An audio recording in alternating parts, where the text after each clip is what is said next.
Georgia used to. Home game against a really good opponent, and it's a night game. I think the energy is going to be really high. I think the stadium is going to be full, and the fans are going to be loud, and it's going to be a big-time game. This will feel like a championship game, you know? So just honing in on all that, but just also remembering that this is the biggest game just because it is the next game. Tennessee is positioned now to realize a dream that hasn't occurred since 1998. It's an opportunity that you earn.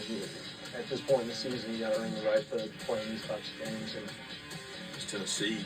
It's always a big matchup. We play these guys late in the year each year, and they've had a really good program and good run here recently, and so have we. So it's two great programs going at it.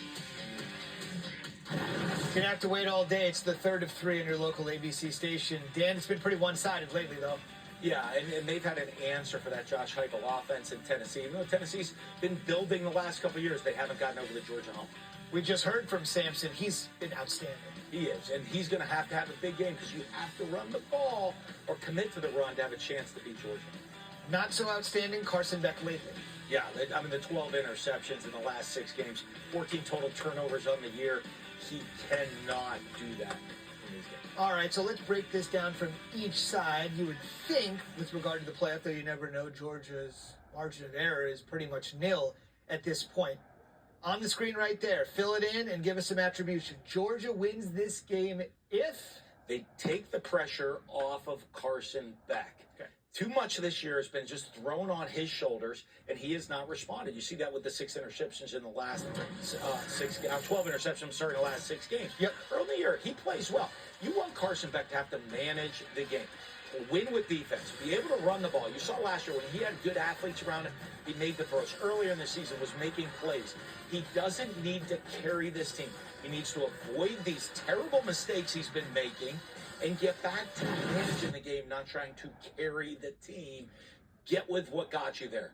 Okay. Defense and running game. Okay, on the other side, one quick quarterback note for Tennessee. Nico Iamaleava, who had been questionable all week, suffered a head injury against Mississippi State. He's all good. He's been cleared. He will start.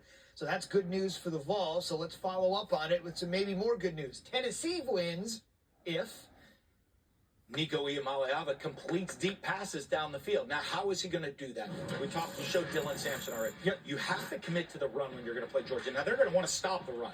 But if you continue to commit and force them to stop the run, you get one-on-one shots on the outside.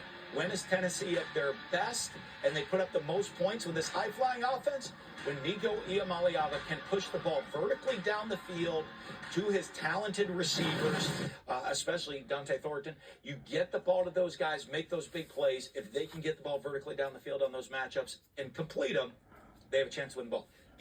Win the game. They play great defense, remember. So if they can get a couple of touchdowns, they can put the pressure on Georgia. Okay, very interesting. So that'll be Saturday night. You can start your Saturday morning right where they're going to play that game at night with Reese, Coach Des Kirk, and Pat McAfee. What a Saturday between the hedges it will be. On the way, Dan's mulling it up.